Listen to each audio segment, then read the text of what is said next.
నమస్కారం. నా పేరు డాక్టర్ టిఎల్ఎన్ స్వామి. నేను కేర్ హాస్పిటల్ బంజారా హిల్స్లో చీఫ్ కన్సల్టెంట్ పల్మనాలజిస్ట్గా పనిచేస్తున్నాను. లంగ్స్ అంటే ఊపిరితిత్తులు. ఇవి మనకి చాలా ముఖ్యమైన అవయవాలు.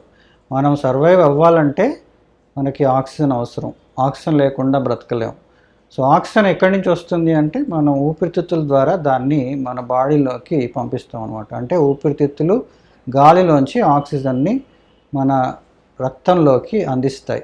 సో అక్కడి నుంచి గుండె ఆ రక్తాన్ని మన బాడీలో అన్ని పార్ట్స్కి సరఫరా చేసి సో దాన్ని మన బాడీలో అన్ని అవయవాలకు అందేట్టుగా చూస్తుంది. సో అక్కడ ఆ ఆక్సిజన్ని అవి ఉపయోగించుకుని మన బాడీకి కావాల్సిన కొన్ని జీవక్రియల్ని చేస్తామన్నమాట. సో ప్రతి ఆర్గన్ ఫంక్షన్కి ఆక్సిజన్ అనేది చాలా ఇంపార్టెంట్. సో అందువల్ల లంగ్స్ కూడా ఇంపార్టెంట్ ఆర్గన్స్, ఎందుకంటే వాటి ద్వారానే మనకి ఆక్సిజన్ సరఫరా జరుగుతుంది.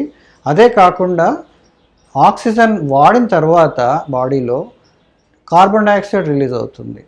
సో ఆ కార్బన్ డైఆక్సైడ్ని బయటికి పంపించే మార్గం కూడా చాలా వరకు లంగ్స్ ద్వారానే జరుగుతుంది. సో ఆ కార్బన్ డైఆక్సైడ్ బయటికి మళ్ళీ రివర్స్లో మళ్ళీ లంగ్స్ ద్వారా అది బయటకు వెళ్తుంది అనమాట. సో అంటే ఆక్సిజన్ లోపల తీసుకోవడం, కార్బన్ డైఆక్సైడ్ని బయటికి పంపించడం, ఇది లంగ్స్ ముఖ్యంగా చేసే పని.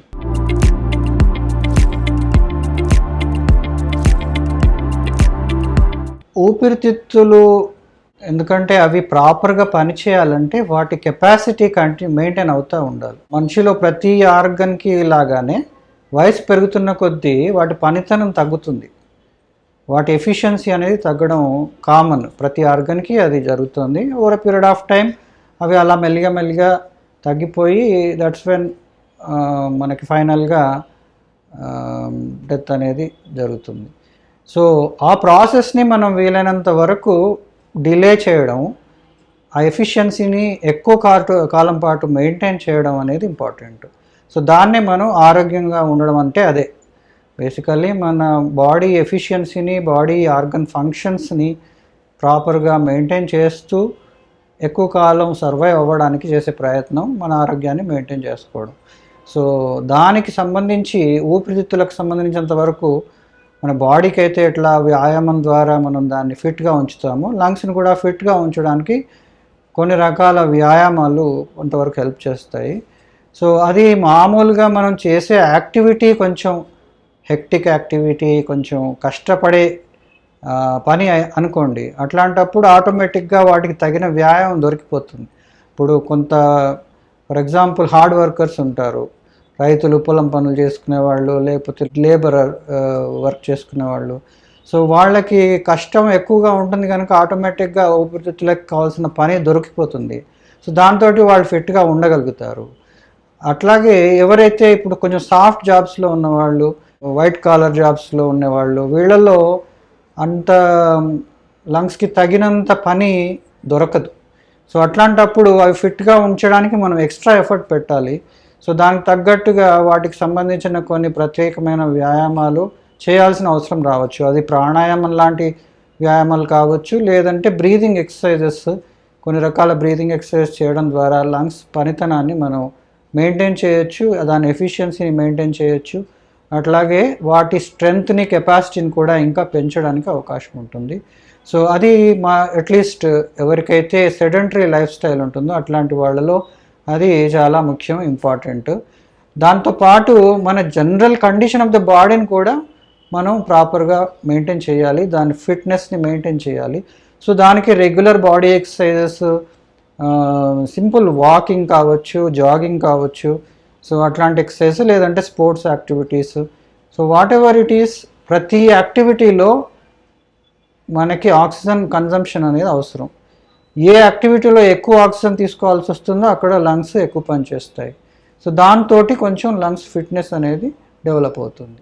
సో మనం చేసే యాక్టివిటీస్ని బట్టి మన లంగ్స్కి ఎంత పని తగులుతుంది, దానికి అవసరమైతే మనం ఎక్స్ట్రా యాడ్ చేసి సపరేట్గా స్పెసిఫిక్ లంగ్ ఎక్సర్సైజెస్ ఏమైనా చేయాలనేది మనం చూసుకుని దాన్ని ఫాలో చేయాలి.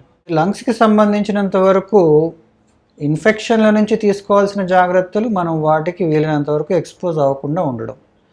ఇప్పుడు ఫర్ ఎగ్జాంపుల్ మనం చూస్తున్నాం కదా, కోవిడ్లో తీసుకోవాల్సిన జాగ్రత్తలు, మాస్క్ పెట్టుకోండి అని ఎందుకు అంటున్నాము, వైరస్ లోపలికి వెళ్లకుండా. అంటే లంగ్స్ని ఆ వైరస్కి ఎక్స్పోజ్ అవ్వకుండా చూడాలి, జాగ్రత్త పడాలి. అట్లాగే ఈ హ్యాండ్ శానిటైజేషన్, దాని పర్పస్ ఏంటి? మనం ఎక్కడో దగ్గర వేరే చోట టచ్ చేసి, అంటే ఎవరికైతే ఆ వైరస్ ఉందో వాళ్ళు దగ్గో తుమ్మో వాళ్ళ చేతుల్లోకో లేకపోతే వాళ్ళ బట్టల మీదకో అది ట్రాన్స్ఫర్ అయినప్పుడు మళ్ళీ దాన్ని తీసుకెళ్ళి ఇంకో చోట అంటిస్తే మనం అక్కడ చేతులు పెట్టి దాన్ని ముట్టుకొని మళ్ళీ దాన్ని మన ముక్కుల దగ్గర అప్లై చేసి, సో అట్లా మన బాడీలోకి ఎంటర్ చేసుకుంటున్నాం అది. సో అది ప్రివెంట్ చేయడానికి ఈ ఫ్రీక్వెంట్ హ్యాండ్ శానిటైజేషన్ హెల్ప్ చేస్తుంది. And third thing is social distance or physical distancing. అది ఎందుకు అని అంటే దగ్గరగా ఉన్నప్పుడు మనం తుమ్మినా దగ్గినా ఈవెన్ మాట్లాడినా దాంట్లోంచి కొన్ని తుంపర్లు దాని ద్వారా వైరస్ కూడా మనకి చుట్టూ చేరే ప్రమాదం ఎక్కువ ఉంటుంది. సో బట్ ఆ ట్రావెలింగ్ డిస్టెన్స్ అనేది ఒక 6 feet, సో ఆ రేంజ్లో ఎక్కువగా ఉంటుంది కనుక at least that much distance maintain చేయగలిగితే ఒక 2 meter డిస్టెన్స్ మనకి ఒకవేళ వాళ్ళ వైపు నుంచి ఏమైనా ఎక్స్టర్నల్ వైరస్ వచ్చినా కూడా అది మనం పీల్చకుండా ఆ విసినిటీలో ఉండకుండా ఉంటే సరిపోతుంది. సో ఈ జాగ్రత్తలన్నిటినీ మనం ఆ వైరస్ని ఎక్స్పోజర్ అవ్వకుండా మన లంగ్స్ని ప్రివెంట్ చేయడం ఇది మనం తీసుకునే జాగ్రత్తలు. సిమిలర్గా ఇన్ఫెక్షన్స్ ప్రివెంట్ చేయడానికి కొన్ని రకాల వ్యాక్సినేషన్ ఉంటాయి. పర్టికులర్లీ వైరల్ ఇన్ఫెక్షన్స్కి వ్యాక్సినేషన్ అనేది వెరీ కీ.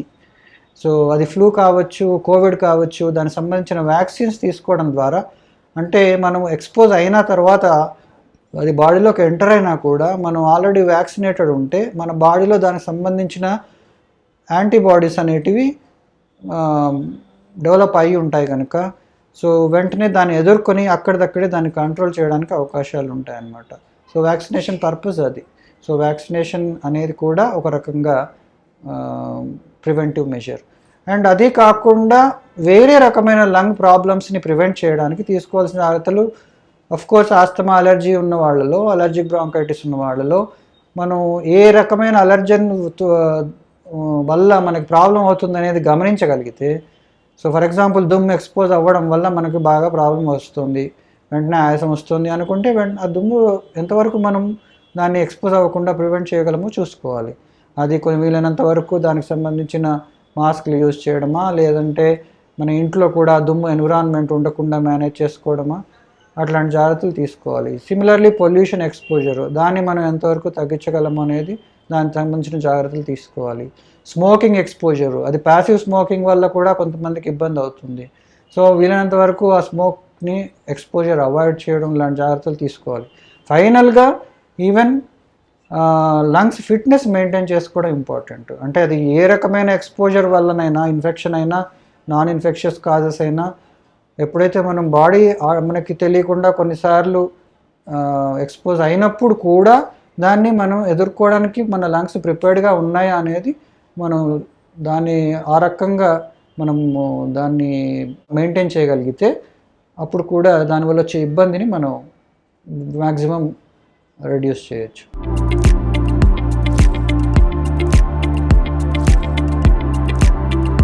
మొదట్లోనే మాట్లాడుకున్నాం అంటే లంగ్స్ మనకి ఎంత ఇంపార్టెంట్ అనేది, అట్లాగే దాని ఫిట్నెస్ మెయింటైన్ చేయడం కూడా ఆబ్వియస్లీ వెరీ ఇంపార్టెంట్. ఆ ఫిట్నెస్ కూడా మనం చేసే పనిని బట్టి ఎంత చేయాలి అనేది మనం చూసుకోవచ్చు. ఆల్రెడీ ముందు నుంచి కష్టపడి పని చేసే వాళ్ళలో దానికి స్పెసిఫిక్గా ఎక్కువ ఎక్సర్సైజెస్ లాంటివి చేసి మెయింటైన్ చేయాల్సిన అవసరం ఉండకపోవచ్చు. But most of the soft jobs ఇప్పుడు దాదాపుగా చాలా మందిలో ఉన్న ప్రాబ్లం అదే, sedentary life style and particularly nutritional mall nutrition, అంటే అది ఎక్కువ కావచ్చు తక్కువ కావచ్చు, ఒబేసిటీ. సో ఇట్లాంటి సిచ్యువేషన్స్ ఉన్నప్పుడు మనకి లంగ్స్ సంబంధించిన ప్రాబ్లమ్స్ ఎక్కువ వచ్చే అవకాశాలు ఉంటాయి కనుక మనం వాటిని అవాయిడ్ చేయడం అనేది ఇంపార్టెంట్. సో మన బాడీ ఫిట్నెస్ కూడా మెయింటైన్ చేయాలా, ఒబేసిటీని అవాయిడ్ చేయాలా, మనం తినే పదార్థాల్లో ఎక్కువ క్యాలరీస్ లేకుండా ప్రాపర్ న్యూట్రిషన్ ఉండేట్టుగా తినడం అలవాటు చేసుకోవాలి.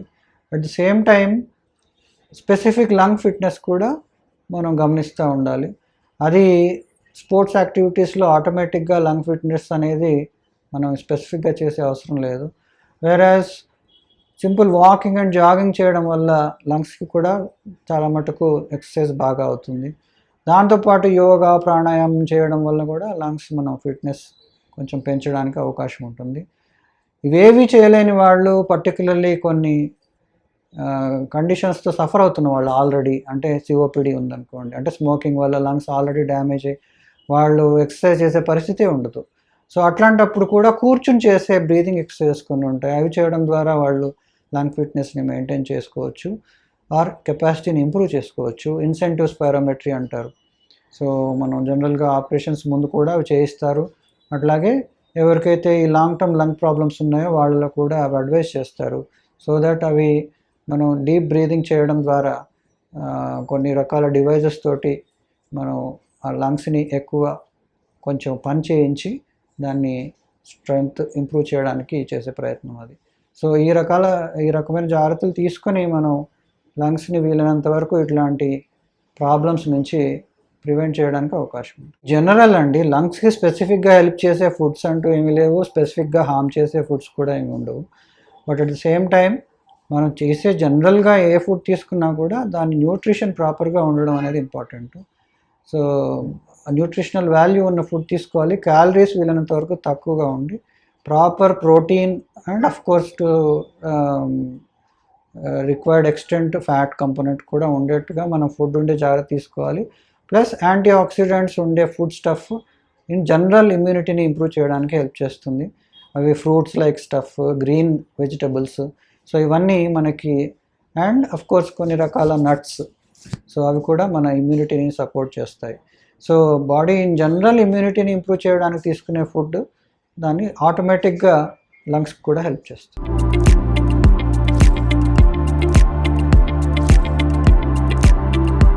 లంగ్ ఫంక్షన్ అనేది అంటే అది ఎంత మేరకు లోపలికి గాలి తీసుకోగలుగుతుంది, ఎంత మేరకు బయటికి వదలగలుగుతుంది, ఆ ప్రాసెస్లో అది ఏమైనా తొందరగా అలసిపోవడం జరుగుతుందా, ఇబ్బంది పడుతుందా అనేది లంగ్ ఫంక్షన్. సో ఆ ఫంక్షన్ని మనం అసెస్ చేయడానికి సింపుల్గా మనకి మన డే టు డే యాక్టివిటీస్లోనే తెలిసిపోతుంది మన లంగ్ కెపాసిటీ ఎంతవరకు ఉంది అనేది. అంటే ఒక పని చేసినప్పుడు, ఫర్ ఎగ్జాంపుల్ వాక్ చేసినప్పుడు మనం ఎంత దూరం వాక్ చేయగలుగుతున్నామో వితౌట్ గెట్టింగ్ ట్రబుల్డ్, అంటే దానివల్ల మన లంగ్స్కి డిఫికల్టీ ఇన్ బ్రీదింగ్ అవ్వడం జరుగుతుందా, అది మన వయసు వారికి సరిపడా ఉంటుందా లేదంటే అంతకంటే తక్కువ ఉంటుందా అనేది మనం అంచనా వేయచ్చు. ఇప్పుడు సేమ్ మన ఏజ్ గ్రూప్లో ఒక నార్మల్ పర్సన్ ఒక 10 కిలోమీటర్స్ వితౌట్ ఎనీ ప్రాబ్లం నడవగలుగుతున్నాడు అనుకోండి, మనం కూడా అంతే నడవగలుగుతున్నామా, లేదు 5 కిలోమీటర్లకి మనకు రొప్పి వచ్చేస్తుందా, ఆయాసం వచ్చేస్తుందా, దాన్ని బట్టి మనం ఒక అంచనాకి రావచ్చు మన లంగ్ కెపాసిటీ నార్మల్గా ఉందా లేదా అనేది. సిమిలర్గా మనం మెడికల్ అసెస్మెంట్లో కూడా ఒక రకంగా అదే చేస్తాము. బేసిక్గా వాళ్ళని కొంచెంసేపు వాక్ చేయించి ఆ ప్రాసెస్లో వాళ్ళు ఎంత మేరకు అలసిపోతున్నారు, వాళ్ళ లంగ్స్ ఎంత మేరకు ఇబ్బంది పడుతున్నాయనేది అసెస్మెంట్ చేసి, plus at the same time oxygen లెవెల్స్లో ఏమైనా మార్పులు ఉంటున్నాయా, వాళ్ళు for example 6 minute walk test అనేది ఉంటుంది. సో ఒక 6 నిమిషాలు మనిషిని నడిపించి లెవెల్ గ్రౌండ్పై చూస్తాము. సో అందులో ఆక్సిజన్ నార్మల్గా పడిపోయే దానికంటే ఎక్కువ పడుతుందా అనే దాన్ని బట్టి వాళ్ళ లంగ్స్లో ఫంక్షన్లో ఏమైనా తేడా ఉందా అనేది కొంతవరకు మనం అసెస్ చేయొచ్చు. అలాగే కొన్ని ఆబ్జెక్టివ్ టెస్ట్స్ ఉంటాయి. అంటే ఒక మెషిన్లోకి కొంచెం బలంగా ఊది గాలి, అట్లాగే మళ్ళీ అంటే లోపలికి బలంగా పీల్చుకుని మళ్ళీ దాన్ని పూర్తిగా బయటకు వదిలేసి ఆ ప్రాసెస్ని రిపీట్ చేస్తూ ఆ ప్రాసెస్లో వాళ్ళ ఎఫర్ట్ ఎంత పెట్టగలుగుతున్నారు, ఎంత బలంగా గాలిని తీసుకోగలుగుతున్నారు, ఎంత బలంగా బయటకు వదలగలుగుతున్నారు అనేది మనకి ఆ మెషిన్లో రికార్డ్ అవుతుంది. సో దాని బేసిస్ మీద ఆ రికార్డింగ్స్ని బట్టి లంగ్ కెపాసిటీ ఎంత ఉంది అనేది అసెస్ చేయొచ్చు. దాన్నే మనం spirometry or pulmonary function test అంటాము.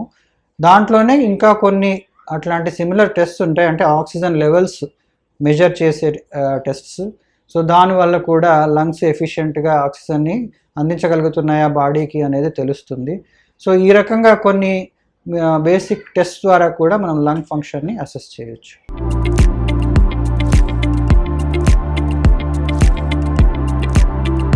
ఇన్ఫెక్షన్ అనేది బేసికల్లీ ఏదైనా ఎక్స్టర్నల్ ఆర్గానిజము మన బాడీలోకి ఎంటర్ అయ్యి ఆ బాడీలో వాట్ ఎవర్ ఎక్కడైతే ఎంటర్ అవుతుందో దాన్ని డ్యామేజ్ చేస్తే దాన్ని ఇన్ఫెక్షన్ అంటారు.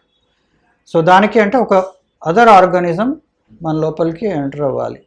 అది చిన్న వైరస్ లాంటి ఆర్గానిజమ్స్ కావచ్చు, లేదా బ్యాక్టీరియా కావచ్చు, ఫంగస్ కావచ్చు. సో అట్లా కొన్ని రకాల పారాసైట్స్ ఉంటాయి. సో ఇవన్నీ జనరల్గా మనకి ఇన్ఫెక్షన్ కలిగజేస్తాయి. సో ఇన్ఫెక్షన్ అనేది మన బాడీలోకి ఆర్గానిజం ఎంటర్ అయినప్పుడు దాన్ని ఎదుర్కొనే ప్రక్రియలో, అంటే మన బాడీకి ఉన్న రోగనిరోధక శక్తి దాన్ని ఎదుర్కొని దాన్ని ఆపడానికి చేసే ప్రయత్నంలో ఇన్ఫ్లమేషన్ అనేది జరుగుతుంది. ఇన్ఫ్లమేషన్ అంటే ఇప్పుడు మనకి దెబ్బ తగిలితే మన చేయి కానీ ఎక్కడైనా దెబ్బ తగిలినప్పుడు ఆ ఏరియా కందిపోవడం జరుగుతుంది కదా. సో ఆ కందిపోవడం అనేది ఎందుకు అంటే కొంత యాక్టివిటీ అక్కడ జరిగిన డ్యామేజ్ వల్ల అక్కడ కొంత రక్త ప్రసరణ ఎక్కువ అవడము, కొన్ని రకాల సెల్స్ అక్కడికి రావడం, అంటే మన బాడీ ఇమ్యూన్ సెల్స్ కూడా ఆ ఏరియాలో కొన్ని రకాల రియాక్షన్స్ కలుగజేయడం. సో వీటన్నిటి ఎఫెక్ట్ మూలంగా అదంతా ఒక యాక్టివ్ ఏరియా తయారవుతుంది, దాన్ని ఇన్ఫ్లమేషన్ అంటాం. సో అట్లాంటి ఇన్ఫ్లమేషన్ ఎప్పుడైతే వేరే క్రిములు మన బాడీలోకి ఎంటర్ అవుతాయో, అది ఇప్పుడు మనం లంగ్స్ గురించి మాట్లాడుకుంటున్నాం కనుక, ఫర్ ఎగ్జాంపుల్ కోవిడ్ వైరసే లంగ్స్లోకి వెళ్ళింది అనుకోండి, ఏమవుతుంది, మన లంగ్స్ ఇమీడియట్గా దాన్ని ఎదుర్కొంటాయి. మన బాడీలో ఉండే ఇమ్యూన్ సెల్స్, మన రక్షణ కణాలు కొన్ని ఉంటాయి. సో అవి వెంటనే అక్కడికి వెళ్ళి దాన్ని ఏ రకంగా డిస్ట్రాయ్ చేయాలనేది ప్రయత్నం చేస్తాయి. ఎప్పుడైతే ఇవి పూర్తిగా వాటిని అదుపు చేయలేకపోతాయో అప్పుడు క్రిములు ఇంకా సంఖ్యలో పెరిగి దానివల్ల ఆ ఇన్ఫెక్షన్ పెరిగిపోతుంది. సో ఈ వార్లో, అంటే క్రిమికి మన బాడీ ఇమ్యూనిటీకి జరిగే వార్లో ఆ కొలాటరల్ డ్యామేజ్ అంతా ఇన్ఫ్లమేషన్. సో ఆ ఇన్ఫ్లమేషన్ ఎప్పుడైతే మోతాదు మించుతుందో దానివల్ల దాని లక్షణాలు కూడా ఎక్కువగా ఉంటాయి. ఆ సిమ్టమ్స్, మనం చూసే సిమ్టమ్స్ అన్నీ దానికి సంబంధించిన ఎఫెక్ట్స్. సో అట్లా ఇన్ఫెక్షన్స్ రకరకాలుగా రావచ్చు లంగ్స్లో. ఇప్పుడు మనం కామన్గా చూస్తున్నాం కదా, ఈ పాండమిక్లో కోవిడ్ వైరస్ వల్ల మనకి లంగ్స్లో ఇన్ఫెక్షన్ వస్తుంది. అట్లాగే అది వేరే రకమైన వైరస్ కావచ్చు. జనరల్గా ఈ సీజన్స్లో మనం చూసే ఫ్లూ వైరస్లు ఉంటాయి. సో ఆ ఫ్లూ ఇన్ఫెక్షన్ ఇన్ఫ్లుయెంజా వైరస్ వల్ల వస్తుంది. సో అట్లా వేరే రకాల రెస్పిరేటరీ వైరసెస్ వల్ల కూడా ఇన్ఫెక్షన్స్ రావచ్చు. కొన్ని రకాల బ్యాక్టీరియా ఉంటాయి, న్యూమోనియా కలుగజేసే బ్యాక్టీరియా. అంటే న్యూమోనియా అంటే బేసికల్లీ లంగ్లో ఇన్ఫెక్షన్నే న్యూమోనియా అంటారు. సో అది వైరస్ వల్ల కావచ్చు, కొన్ని కామన్గా బ్యాక్టీరియా వల్ల వచ్చే ఇన్ఫెక్షన్ని న్యూమోనియాని మనం కామన్గా అనుకుంటాం. సో ఆ బ్యాక్టీరియాలో కూడా రకరకాలు ఉంటాయి. న్యూమోకాకల్ బ్యాక్టీరియా అని, కొన్ని రకాల స్టాఫిలోకాకల్ బ్యాక్టీరియా అని. సో ఇట్లాంటి కొన్ని రకాల బ్యాక్టీరియా వల్ల మనకి ఆ ఇన్ఫెక్షన్ కలుగుతుంది. టీబీ ఉంది, ఫర్ ఎగ్జాంపుల్ ట్యూబర్క్లోసిస్ కూడా ఒక రకమైన బ్యాక్టీరియా వల్ల మన లంగ్స్లో వచ్చే న్యూమోనియా. బట్ దాని స్పెసిఫిక్ ఫీచర్స్ ఉంటాయి కనుక దాన్ని ట్యూబర్క్లోసిస్ అని స్పెసిఫిక్గా మెన్షన్ చేస్తాం. అట్లాగే కొన్ని రకాల ఫంగస్ ఇన్ఫెక్షన్స్ కూడా లంగ్స్లో రావచ్చు. సో దాన్ని ఫంగల్ న్యూమోనియా అంటాం.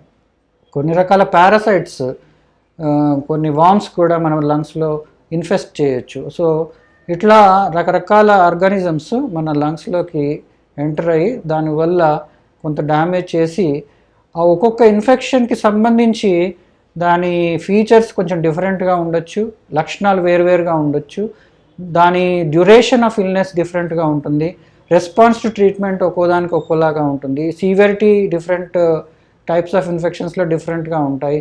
ఆ సివియరిటీ కూడా నాట్ ఓన్లీ ఆ క్రిమికి సంబంధించిన ఇంపాక్ట్ వల్లనే కాకుండా మన బాడీ దాన్ని ఎదుర్కోవడంలో ఎంత ప్రిపేర్డ్గా ఉందనే దాన్ని బట్టి కూడా సివియరిటీ మారచ్చు. అంటే ఎవరైతే కొంచెం ఫిట్గా ఉండి హెల్తీగా ఉండి యంగ్ పర్సన్స్ ఉంటారో, ఇమ్యూనిటీ బాగా ఉంటుందో అట్లాంటి వాళ్ళలో సివియరిటీ డెఫినెట్గా తక్కువ ఉంటుంది. వాళ్ళు ఆ ఇన్ఫెక్షన్ని సమర్థంగా ఎదుర్కొని దాన్ని కంట్రోల్ చేసుకునే అవకాశాలు బాగుంటాయి. సో వాళ్ళలో ఆ ఇన్ఫెక్షన్ సివియరిటీ తక్కువగా ఉండి రెస్పాన్స్ తొందరగా రావచ్చు. వేరేస్ కొంతమంది వీక్ పీపుల్, అంటే చిన్న పిల్లలు కావచ్చు, మరి ఎల్డర్లీ పర్సన్స్ కావచ్చు, కొన్ని రకాల జబ్బులతో సఫర్ అయ్యేవాళ్ళు, అట్లాంటి వాళ్ళలో ఆల్రెడీ ఇమ్యూనిటీ తక్కువగా ఉన్నప్పుడు దాని ఇంపాక్ట్ సివియరిటీ అనేది ఎక్కువగా ఉండే అవకాశం ఉంటుంది. వాళ్ళకి ట్రీట్మెంట్ రెస్పాన్స్ కూడా అంత బాగా ఉండకపోవచ్చు, కాంప్లికేషన్స్ ఎక్కువ రావచ్చు. అదే మనం ఇప్పుడు కోవిడ్లో కూడా చూస్తున్నాం. సో ఇవన్నీ మారుతూ ఉంటాయి. అంటే అటు factors related to the causating organism and factors related to the person who is getting infected. So ఆ రెండిటి మధ్యలో రిలేషన్షిప్లో మనకి ఆ సివియరిటీ ఎంత ఉంది అనేది నిర్ణయింపబడుతుంది అన్నమాట.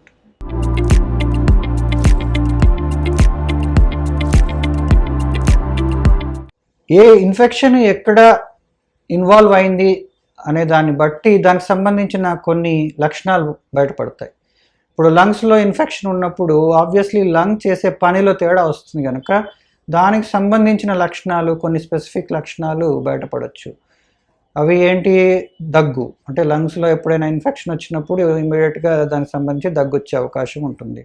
జలుబు, అంటే లంగ్స్ అనేది స్పెసిఫిక్గా కాకుండా ఈ entry of infection to the lungs ఇది జనరలీ నోజ్ అండ్ మౌత్ ద్వారా కనుక అక్కడ మనకి ఇన్వాల్వ్మెంట్ ఉన్నప్పుడు కొంచెం జలుబు లాంటి ఫీచర్స్ రావచ్చు. అట్లాగే ఆయాసం, ఎందుకంటే లంగ్స్ అనేది మనకి ఆక్సిజన్ అందించాలి. ఎప్పుడైతే ఇన్ఫెక్షన్ తయారవుతుందో దాని కెపాసిటీ తగ్గడం వల్ల, అది చేయాల్సినంత పని చేయకపోవడం వల్ల కొంచెం లేటర్ స్టేజెస్లో ఆయాసం కూడా వచ్చే అవకాశం ఉంటుంది. సో అట్లాగే దగ్గుతో పాటు కఫం, లోపల ఇన్ఫెక్షన్ తయారైనప్పుడు ఆ ఇన్ఫ్లమేషన్లో తయారైన సెక్రీషన్స్ కఫం లాగా బయటికి రావడం, సో అది కూడా ఒక రకమైన లక్షణం. ఇవన్నీ లంగ్స్ ఇన్ఫెక్షన్కి సంబంధించిన లక్షణాలు. బట్ దీంతోపాటు ఇన్ఫెక్షన్ ఎక్కడున్నా కూడా జనరల్గా వచ్చే సిమ్టమ్ ఫీవర్. సో జ్వరం రావడం అనేది జనరల్గా 90% ఆఫ్ ది టైమ్స్ ఇన్ఫెక్షన్కి సంబంధించి ఉంటుంది. సో ఎక్కడైనా బాడీలో ఏ రకమైన ఇన్ఫెక్షన్ అయినా కూడా జ్వరం అనేది డెవలప్ కావచ్చు. అంటే అది ఒక రకమైన ఇండికేటర్ దట్ మన body is trying to fight with the infection. So అట్లాంటప్పుడు ఆ మేనిఫెస్టేషన్ ఫీవర్ లాగా కనపడుతుంది మనకి. సో ఫీవర్ ఉంది అంటే జనరల్గా ఒక రకమైన ఇన్ఫెక్షన్ ఉంది అని అనుకోవచ్చు. సో ఈ లక్షణాలు ఉన్నప్పుడు మనం ఇన్ఫెక్షన్ ఉంది అని సస్పెక్ట్ చేసి దానికి తగ్గట్టుగా అవసరమైన పరీక్షలు ఏమైనా చేసుకుని ట్రీట్మెంట్ తీసుకోవాలి. లంగ్ ఇన్ఫెక్షన్కి సంబంధించినంత వరకు ఏ ఇన్ఫెక్షన్ అయినా కూడా ఒకటి కొన్ని సెల్ఫ్ లిమిటింగ్ ఇన్ఫెక్షన్స్ ఉంటాయి. Most of the viral infections are self limiting. వాటికి స్పెసిఫిక్ యాంటీవైరల్ మెడిసిన్స్ అనేటివి ఇంకా పూర్తిగా డెవలప్ అవ్వాల. కొన్ని రకాల వైరసెస్కి కోర్స్ యాంటీవైరల్స్ కొన్ని ఉన్నాయి. ఇప్పుడు కోవిడ్ కూడా కొన్ని యాంటీవైరల్స్ వాడుతున్నాం మనం. బట్ ప్రతి వైరస్ యాంటీవైరల్స్ తోటి అంత ఎఫెక్టివ్గా కంట్రోల్ అవ్వకపోవచ్చు. దాంట్లోనే మనకి మన బాడీ ఇమ్యూనిటీ అనేది హెల్ప్ చేస్తుంది. సో ఇమ్యూనిటీ బాగా ఉంటే అది కొంతవరకు యాంటీవైరల్స్ ఏమైనా బెనిఫిట్ చేస్తే ఆ సపోర్ట్ తీసుకొని దాన్ని సమర్థంగా కంట్రోల్ చేయగలుగుతుంది. సో అందుకని మనం ఇచ్చే ట్రీట్మెంట్ స్పెసిఫిక్గా ఆ పర్టికులర్ ఆర్గానిజంని టార్గెట్ చేసే మెడిసిన్స్, యాంటీవైరల్స్ కావచ్చు, బ్యాక్టీరియా అయితే యాంటీబయాటిక్ కావచ్చు, లేదంటే ఫంగల్ ఇన్ఫెక్షన్ అయితే యాంటీఫంగల్ మెడిసిన్స్ కావచ్చు. సో అవి మనం అప్లై చేసి దాంతో వచ్చే బెనిఫిట్ ఎంత ఉంటుందో దాంతో పాటుగా అట్ ది సేమ్ టైం బాడీని కూడా ఆ ఇన్ఫెక్షన్ని ఎదుర్కోవడానికి ప్రిపేర్డ్గా చేయడం, అది కూడా చికిత్సలో ఒక భాగమే. అంటే దాని ఇమ్యూనిటీ కొంతవరకు, అంటే ఇమ్యూనిటీని ఓవర్ నైట్ పెంచలేము మనం మందుల ద్వారా వాటితో మనం చేసే పనుల ద్వారా. బట్ ఎంతో కొంత మన బాడీని అది ఎదుర్కోవడానికి అవసరమైన సపోర్ట్ని ప్రొవైడ్ చేస్తుండాలి. అంటే ఫర్ ఎగ్జాంపుల్ లంగ్స్లో ఇన్ఫెక్షన్ ఉన్నప్పుడు, అది తీవ్రంగా ఉన్నప్పుడు ఆక్సిజనేషన్ సఫర్ అవుతుంది, బాడీకి ఆక్సిజన్ సరిగా అందదు. అట్లాంటప్పుడు అది సరిగా పని చేయలేదు, ఆ ఇన్ఫెక్షన్ని సరిగా ఎదుర్కోలేదు. సో అట్లాంటప్పుడు మనం కొంచెం ఆక్సిజన్ సపోర్ట్ ఇవ్వాలి. అట్లాగే బాడీలో హైడ్రేషన్ స్టేటస్ మెయింటైన్ చేయాలి. అది ఓరల్ ఫామ్లో లిక్విడ్స్ ఎక్కువగా ఇవ్వడం ద్వారానో, లేదంటే కొన్నిసార్లు ఐవి ఫ్లూయిడ్స్ పెట్టడం ద్వారానో బాడీకి సరిపడా నీరు అందించి, అంటే బాడీలో జీవక్రియలు జరగడానికి ఇవన్నీ మినిమం రిక్వైర్మెంట్స్ కనుక ఆక్సిజన్ కావచ్చు, హైడ్రేషన్ కావచ్చు. సో అవి మనం ప్రాపర్గా మెయింటైన్ చేయాలి. అది కూడా చికిత్సలో ఒక భాగం. అదే కాకుండా ఇన్ఫెక్షన్ అనేది it's like a war on your body. So అట్లాంటప్పుడు ఆ పోరాటంలో మన బాడీకి కూడా కొంచెం స్ట్రెంగ్త్ ఉండాలి. అంటే ప్రతిదానికి పని ఎక్కువ అవుతుంది.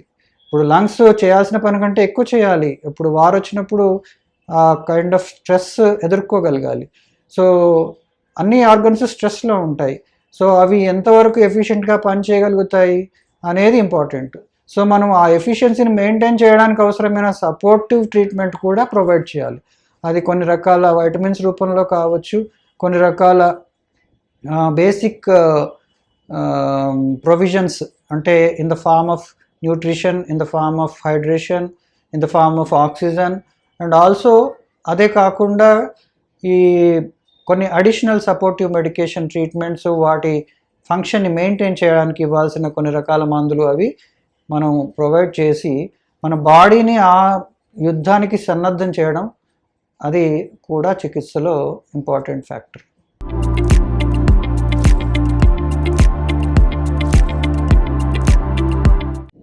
కోవిడ్ అనేది ఇన్ఫెక్షన్ లంగ్స్లో ఒక్కొక్క పర్సన్లో డిఫరెంట్ సివియారిటీస్లో ఉండొచ్చు. అంటే ఇప్పుడు ఈవెన్ అంటే యంగ్ అండ్ హెల్దీ ఇమ్యూన్ పీపుల్లో కూడా ఒక 10 మందిలో 10 రకాల సివియారిటీస్ తోటి అది రావచ్చు. అది దేని మీద డిపెండ్ అయి ఉంటుంది అంటే, ఒకటి ఎంత మోతాదులో వాళ్ళకి ఆ కోవిడ్ వైరస్ లోపలికి వెళ్ళింది అనేది ఒక పాసిబిలిటీ. సో ఎక్కువ మోతాదులో ఒకేసారి చాలా వైరస్ లోపలికి వెళ్ళిపోయి తొందరగా ప్రాలిఫరేట్ అయిందనుకోండి, వాళ్ళలో సివియారిటీ ఎక్కువ ఉండొచ్చు. అట్లాగే ఎవరిలోనైతే ఆ ప్రిపేర్డ్నెస్ సరిగా ఉండదు, ఇమ్యూనిటీ కొంచెం తక్కువగా ఉండడము, లేకపోతే హైపర్ రియాక్టివ్ సిచ్యువేషన్స్, కొన్ని రకాల కండిషన్స్లో ఆ ఇన్ఫ్లమేషన్ అనేది చాలా ఎక్కువ మోతాదులో జరగవచ్చు. సో అట్లాంటప్పుడు కూడా సివియారిటీ ఎక్కువగా ఉంటుంది. సో ఎప్పుడైతే ఆ ఇన్ఫ్లమేషన్ మోతాదు మించిందో అప్పుడు ఆయాసం లాంటిది డెవలప్ అయ్యే అవకాశం ఉంటుంది. అంటే ఇన్వాల్వ్మెంట్ ఎక్కువైనప్పుడు, అంటే లంగ్స్లో ఒక 10% లంగ్స్ ఇన్వాల్వ్మెంట్ ఉందనుకోండి, మనకి అంత పెద్దగా దానివల్ల ఎఫెక్ట్ తెలియదు. అంటే వాళ్ళకి ఆయాసం రావడం లాంటిది కూడా కనపడదు, ఆక్సిజన్ కూడా బాగానే మెయింటైన్ చేయగలుగుతారు. ఆ లెవెల్ ఆఫ్ ఇన్వాల్వ్మెంట్ పెరుగుతూ పోయిందనుకోండి, అంటే కోవిడ్ కంట్రోల్లోకి రాక ఇన్ఫ్లమేషన్ పెరుగుతూ పోయి అది ఒక స్టేజ్ దాటిన తర్వాత ఒక 30-40% రేంజ్కి వచ్చింది లంగ్స్ ఇన్వాల్వ్మెంట్ అంటే సిమ్టమ్స్ డెఫినెట్గా ఆయాసం రావడం లాంటి సిమ్టమ్స్ మొదలవుతాయి. అది ఇంకా 40-50% రేంజ్లోకి వెళ్తే మేబీ ఆక్సిజన్ తగ్గడం స్టార్ట్ అవుతుంది. సో అట్లా ఒక స్టేజ్ దాటిన తర్వాత ఈ మేనిఫెస్టేషన్స్ అనేటివి కనపడుతుంటాయి. దాన్ని మనం కంట్రోల్ చేయడానికి అందుకే కోవిడ్లో మెయిన్ స్టే ఆఫ్ ట్రీట్మెంట్ వచ్చేసి ఆ ఇన్ఫ్లమేషన్ని అదుపులో పెట్టడం. సో మనం ఇచ్చే మెడిసిన్స్ కూడా ముఖ్యంగా ఆ ఇన్ఫ్లమేషన్ని కంట్రోల్ చేసే మెడికేషన్ వాడడం ద్వారా మనం దాని సివియారిటీని, ఆ ప్రోగ్రెస్ని కంట్రోల్ చేయడానికి ప్రయత్నం చేస్తాం.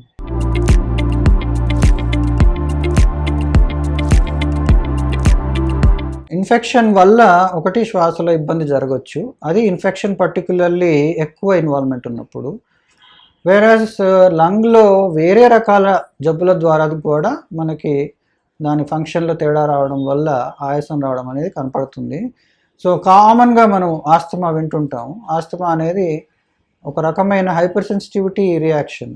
అంటే ఒక అలర్జన్, ఏదైతే పడని పదార్థం ఒకటి మన లంగ్స్లోకి ఎంటర్ అయినప్పుడు అందరూ ఒకేలాగా రియాక్ట్ అవ్వరు. కొంతమందిలో దానికి ఓవర్ రియాక్షన్ చూపిస్తారు.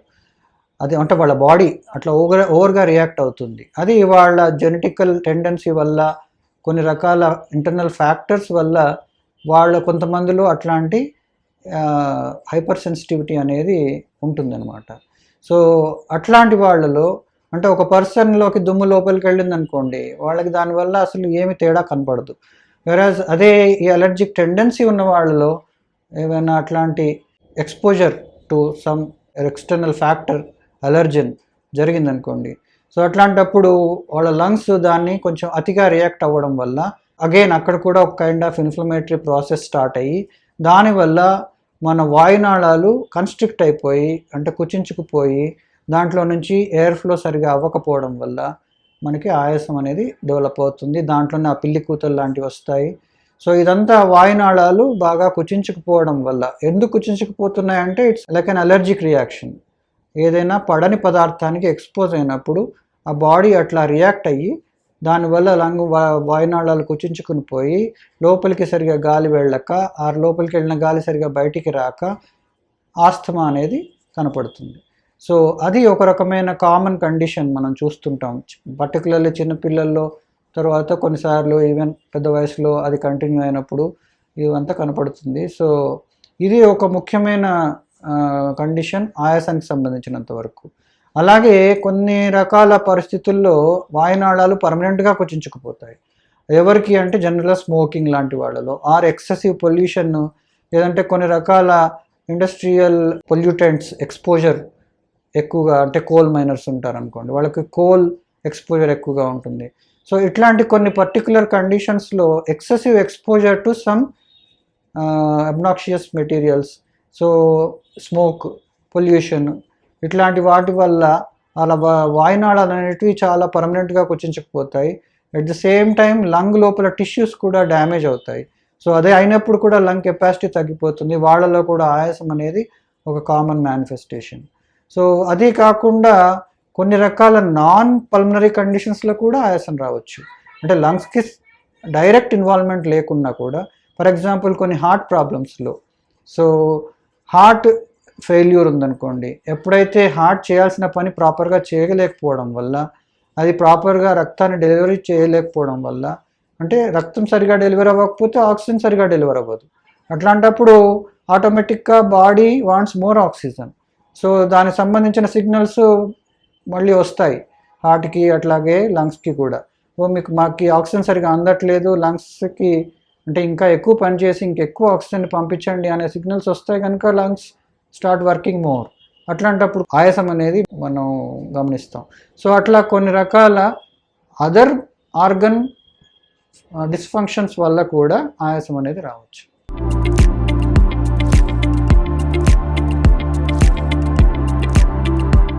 సైనస్ ఇన్ఫెక్షన్ అంటే సైనసైటిస్కి, అంటే సైనస్ అనేది అది డిఫరెంట్ పార్ట్. మన ముక్కు పక్కల ముఖంలో పక్కన బోన్స్ మధ్యలో ఉండే స్పేసెస్ని సైనసెస్ అంటారు. సో ఆ సైనసెస్లో ఎప్పుడైనా ఇన్ఫెక్షన్ కలిగితే దానివల్ల సైనసైటిస్ డెవలప్ అవుతుంది. కాకపోతే అది కూడా అంటే మన రెస్పిరేటరీ ట్రాక్ట్లో ఒక భాగం, కానీ అది డైరెక్ట్గా లంగ్స్తో లింక్డ్ కాదు. బట్ జనరల్గా మనకి లంగ్స్లో వచ్చే ఇన్ఫెక్షన్స్ అన్నీ ముక్కు ద్వారా గొంతు ద్వారా వెళ్తాయి కనుక అందులో జనరల్గా సైనస్ ఇన్వాల్వ్మెంట్ కూడా ఉండొచ్చు. అట్లాగే సైనస్లో ఇన్ఫెక్షన్ ఉండి ఇన్వాల్వ్ అయినప్పుడు దాని ఇన్ఫెక్షన్ అనేది లంగ్స్లోకి ట్రికిల్ అయ్యే అవకాశం ఉంటుంది. సో దానివల్ల సబ్సిక్వెంట్గా లంగ్స్లో ఇన్ఫెక్షన్స్ కూడా వచ్చే అవకాశాలు ఎక్కువ ఉంటాయి. అండ్ చాలా వరకు కొన్ని సిచ్యువేషన్స్లో రెస్పిరేటరీ ట్రాక్ట్ అంతా కూడా ఒకే రకంగా బిహేవ్ చేస్తుంది.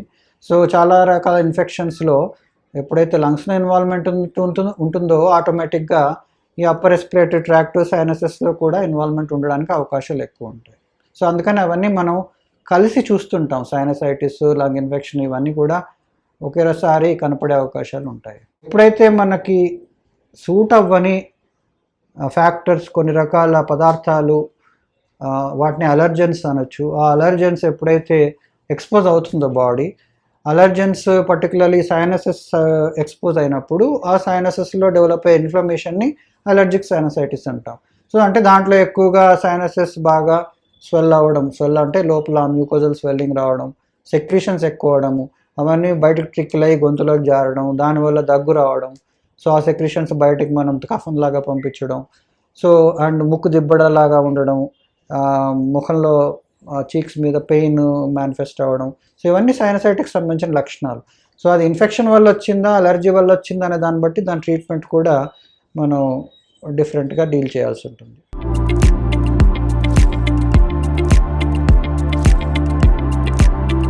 ఎప్పుడైతే లంగ్ టిష్యూలో ఇన్ఫెక్షన్ వస్తుందో దాన్ని న్యూమోనియా అంటాం. బ్రాంకైటిస్ కూడా ఎప్పుడైతే లంగ్కి ఆ టిష్యూకి వరకు సప్లై చేసే విండ్ పైప్స్ ఉంటాయి కదా, వాటిని బ్రాంకై అంటాం. సో ఆ బ్రాంకైలో ఇన్వాల్వ్మెంట్ ఉన్నప్పుడు దాన్ని బ్రాంకైటిస్ అంటాం. అది ఇన్ఫెక్షన్ వల్ల కావచ్చు, అంటే కొన్ని క్రిములు చేరి అక్కడ ఇన్ఫెక్షన్ కాజ్ చేయడం వల్ల బ్రాంకైటిస్ రావచ్చు. అట్లాగే కొన్ని రకాల అదర్ ప్రాబ్లమ్స్ వల్ల, అదే ఫర్ ఎగ్జాంపుల్ అలర్జీ ఉందనుకోండి, అలర్జీ వల్ల కూడా బ్రాంకైటిస్ రావచ్చు, అంటే అలర్జిక్ బ్రాంకైటిస్. అట్లాగే కొన్ని రకాల స్మోకింగ్ వల్ల వచ్చే బ్రాంకైటిస్, దాన్ని క్రానిక్ బ్రాంకైటిస్ అంటాం. సో అన్నిటిలో మేనిఫెస్టేషన్స్ జనరల్గా ఒకేలాగా ఉంటాయి, అంటే దగ్గు రావడం, కఫం బాగా ఎక్కువ పడడం. సో అది ఇన్ఫెక్షన్ వల్ల, క్రిముల వల్ల అయితే దానికి యాంటీబయాటిక్స్ ఇచ్చి దాన్ని కంట్రోల్ చేయాల్సి ఉంటుంది. అది జనరల్గా షార్ట్ టర్మ్లో ఉంటుంది, షార్ట్ పీరియడ్ ఉంటుంది ఇన్ఫెక్షన్.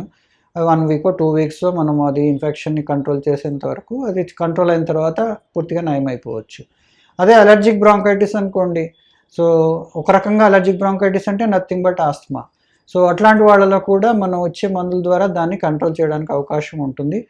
కాకపోతే అది రికరెన్స్ మళ్ళీ వచ్చే అవకాశాలు ఎక్కువ ఉంటాయి.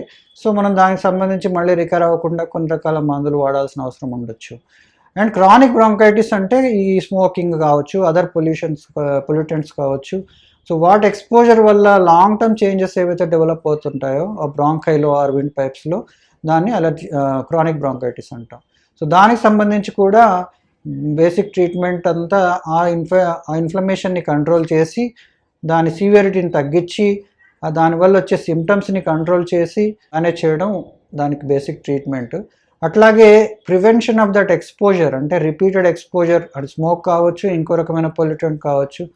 సో దాన్ని ప్రివెంట్ చేయడం ద్వారా అది ఇంకా ఎక్కువ ప్రోగ్రెస్ అవ్వకుండా రికరెంట్గా మళ్ళీ పెరగకుండా కూడా దాన్ని మనం మేనేజ్ చేయాల్సి ఉంటుంది. సో అంటే ఒక రకంగా క్రానిక్ బ్రాంకైటిస్ అనేది దాని డ్యూరేషన్ ప్రొలాంగ్డ్ ఉంటుంది, దానికి ఇవ్వాల్సిన ట్రీట్మెంట్ కూడా కొంచెం లాంగ్ టర్మ్ వాడాల్సి వస్తుంది. అట్లాగే కొన్ని ప్రివెంటివ్ మెజర్స్ కూడా చేసుకోవాల్సి ఉంటుంది.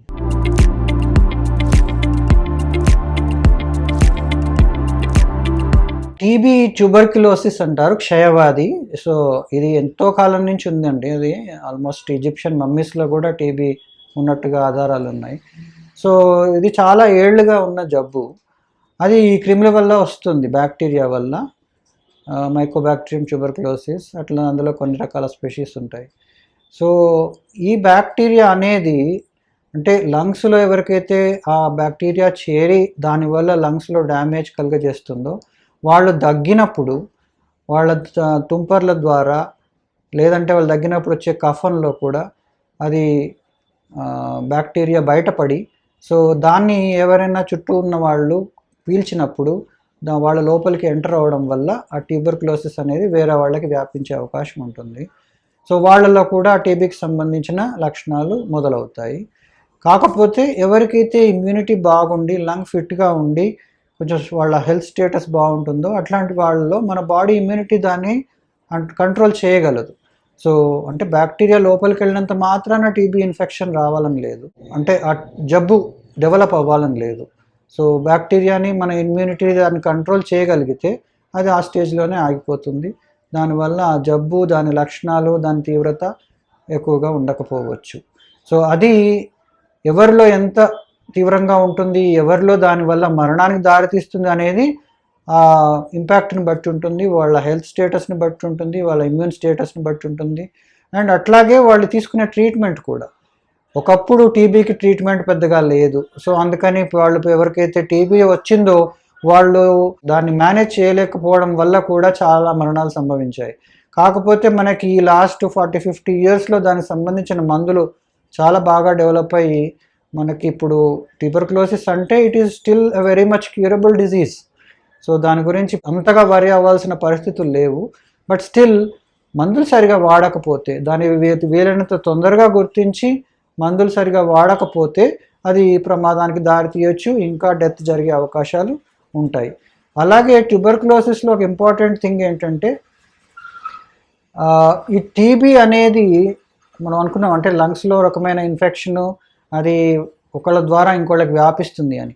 సో దాన్ని ప్రివెంట్ చేయడం కూడా ఇంపార్టెంట్. ఎవరికైతే టీబీకి సంబంధించిన లక్షణాలు ఉండడమో లేదంటే కన్ఫర్మేషన్ రావడమో జరిగితే వాళ్ళు ఆ కైండ్ ఆఫ్ ఐసోలేషన్ పాటించాలి. అంటే వాళ్ళు దగ్గినప్పుడు ఒక గుడ్డ అడ్డం పెట్టుకోవడం, సో దట్ వాళ్ళ తుంపర్లో ఆ టీబీ బ్యాక్టీరియా వాళ్ళ వైపుకి అంటే వేరే వాళ్ళకి చేరకుండా వీళ్ళని జాగ్రత్తలు తీసుకుని కనీసం ఆ మందులు ఎఫెక్ట్ చేసే 2 నుంచి 4 వారాల టైం వరకు ఆ జాగ్రత్తలు పాటించడం అనేది ఇంపార్టెంట్. అండ్ ఆ టీబీ లక్షణాలను కూడా వీళ్ళని తొందరగా గుర్తించడం కూడా హెల్ప్ చేస్తుంది. అందుకే ఎవరికైతే దగ్గు అనేది 2 వారాల మించి కంటిన్యూ అవుతుందో, జ్వరం కూడా వస్తుందో అట్లాంటి వాళ్ళు ఖచ్చితంగా టీబీ వైపు నుంచి మనం ఆలోచించి దానికి సంబంధించిన పరీక్షలు చేసుకుని దానికి అవసరమైతే ట్రీట్మెంట్ తీసుకోవడం ఇంపార్టెంట్.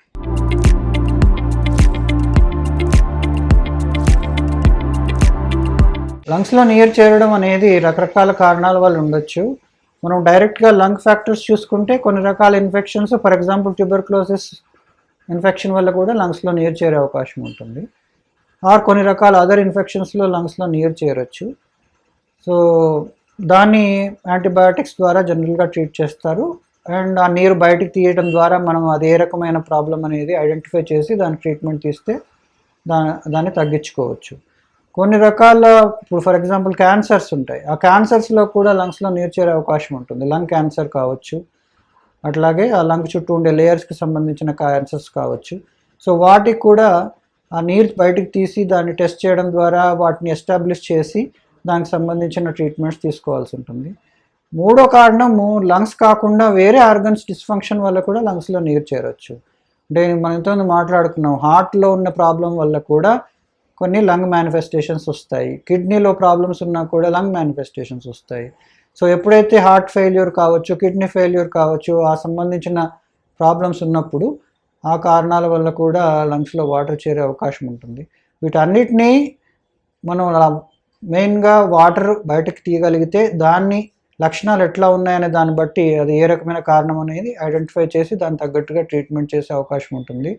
కొన్నిసార్లు దానికి అడిషనల్ అదర్ ఇన్వెస్టిగేషన్స్ కూడా చేయాల్సి వస్తుంది. అది వేరే ఆర్గానిక్స్ సంబంధించిన ఇన్వెస్టిగేషన్స్ కావచ్చు, or general investigations, blood workup లాంటివి కావచ్చు. సో అవి చేస్తూ అది ఏ రకమైన కారణం వల్ల వాటర్ చేరిందనే దాన్ని బట్టి దాన్ని ఎట్లా ట్రీట్ చేస్తే అది కంట్రోల్లోకి వస్తుందో చూసి చేయాల్సి ఉంటుంది. లంగ్స్లో నీరు చేరినప్పుడు కామన్గా లంగ్స్లో ఎప్పుడైతే ఏ రకమైన ప్రాబ్లం డెవలప్ అయినా కూడా మనం ఇంతకుముందు మాట్లాడుకున్నాం, లక్షణాలు అంటే దగ్గు, ఆయాసం, ఇవి primary lung symptoms. So even నీరు చేరినా కూడా అవే రకమైన సిమ్టమ్స్ డెవలప్ అయ్యే అవకాశం ఉంటుంది. దగ్గు రావడం, ఆయాసం రావడం, కొన్నిసార్లు కూర్చుంటే బాగానే ఉండి కొంచెం నడవడం or any kind of exertion వల్ల ఆయాసం రావడం, కొన్ని సిచ్యువేషన్స్లో ఈవెన్ నొప్పి అంటే చెస్ట్ పెయిన్ రావడం కూడా కొన్నిసార్లు ఆ నీరు చేరుతుంది అనేది ఇండికేటర్.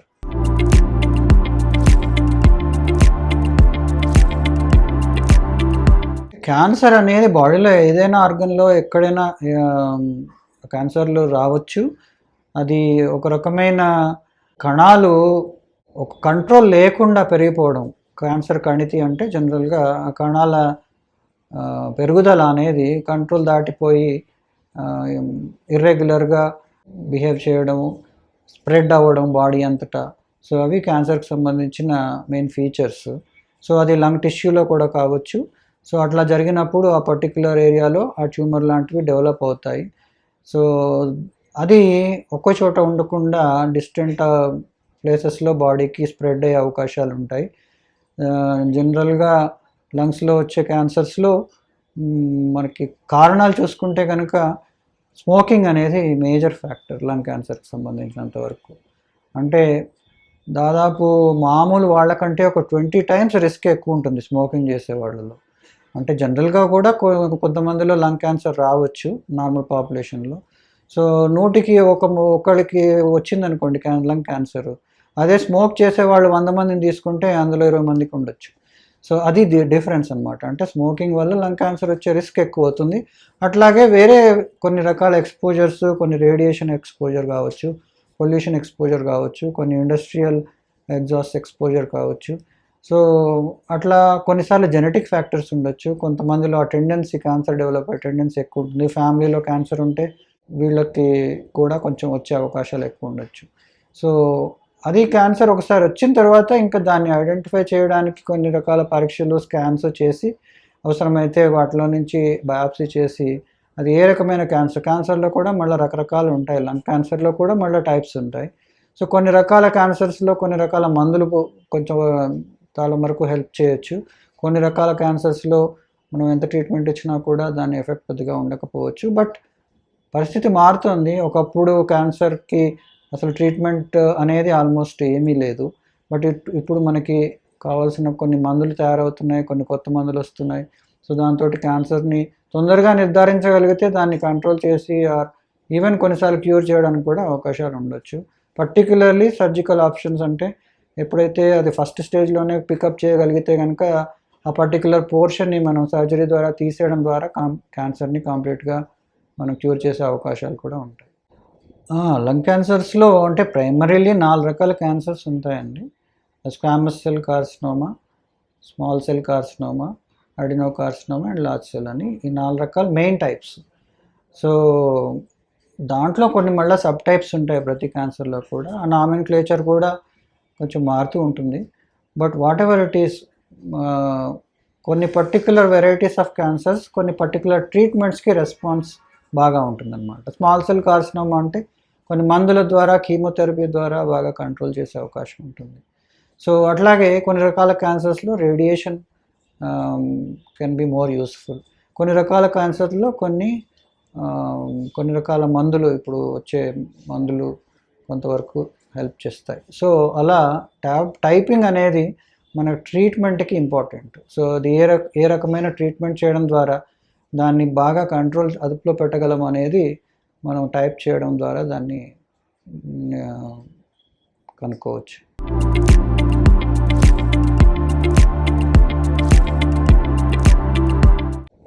ఎంబాలిజం అంటే ఎప్పుడైనా రక్తం గడ్డ కట్టి ఆ రక్తంలో ఫ్లో అయ్యి అది ఒక పర్టిక్యులర్ డెడ్ పాయింట్ కి వెళ్ళి అక్కడ స్ట్రక్ అయిపోవడం. సో అది అక్కడ బ్లాక్ చేయడం వల్ల ఎక్కడైతే బ్లాక్ చేస్తుందో దాని తర్వాత ఏరియా అంతా రక్త సరఫరా అందక చచ్చుబడిపోతుంది. సో దాన్ని ఎంబాలిజం అంటారు. సో అది జనరల్గా లెగ్ వెయిన్స్లో స్టార్ట్ అవుతుంది. ఎందుకంటే అక్కడ ఎప్పుడైతే కొన్ని పరిస్థితులలో ఆ బ్లడ్ అనేది స్టాగ్నేట్ అయిపోతుందో లెగ్ వెయిన్స్లో, ఫర్ ఎగ్జాంపుల్ లాంగ్ డ్రైవ్లో వెళ్ళారనుకోండి, చాలాసేపు కాళ్ళు కిందేసి అట్లా కూర్చుంటే, సో ఫ్లైట్లో కూడా అదొక రిస్క్ ఎక్కువ ఉంటుంది. చాలాసేపు మనం కదలకుండా కాళ్ళు అట్లా కింద పెట్టేసి కూర్చుంటే ఆ వెజల్స్లో బ్లడ్ అనేది స్టాగ్నేట్ అయిపోయి కంజెషన్ డెవలప్ అయ్యి మూమెంట్ సరిగా ఉండక, బ్లడ్ సర్క్యులేషన్ సరిగా ఉండక బ్లడ్లో క్లాట్స్ డెవలప్ అయ్యి కొంచెం చిన్న చిన్న క్లాట్స్ అయితే మైగ్రేట్ అవుతాయి. అక్కడి నుంచి కొంత బ్లడ్ ఫ్లో ద్వారా మళ్ళీ అవి ఫైనల్గా లంగ్స్లో చేరి ఆ లంగ్స్లో స్టక్ అప్ అయిపోతాయి. సో ఏదైనా మేజర్ వెజల్స్లో స్టక్ అయిందనుకోండి, అట్లాంటప్పుడు ఆ స్టక్ అయిన పోర్షన్కి బియాండ్ ఏరియా అంతా మనకి సర్క్యులేషన్ ఉండదు, బ్లడ్ సప్లై ఆగిపోతుంది. సో ఆ ఏరియా అంతా చచ్చుబడిపోతుంది. సో దాన్ని పల్మనరీ ఎంబాలిజం అంటాం. సో అది వచ్చినప్పుడు ఆ పర్టికులర్ అది చాలా ఎక్కువ portion of the lung involve అయిందనుకోండి, అట్లాంటప్పుడు అంత మేరకు లంగ్ సరిగా పని చేయలేదు, ఆక్సిజన్ సరిగా తీసుకోలేదు కనుక ఆక్సిజన్ డ్రాప్ అవుతుంది, ఆయాసం వస్తుంది. అండ్ ఇంకా కంప్లీట్గా ఒక సైడ్ లంగ్ అంతా ఇన్వాల్వ్ అయిందనుకోండి, అట్లాంటప్పుడు మేజర్ ప్రాబ్లమ్స్ డెవలప్ కావచ్చు. కొంతమందిలో ఈవెన్ సడన్ డెత్ కూడా జరిగే అవకాశం ఉంటుంది.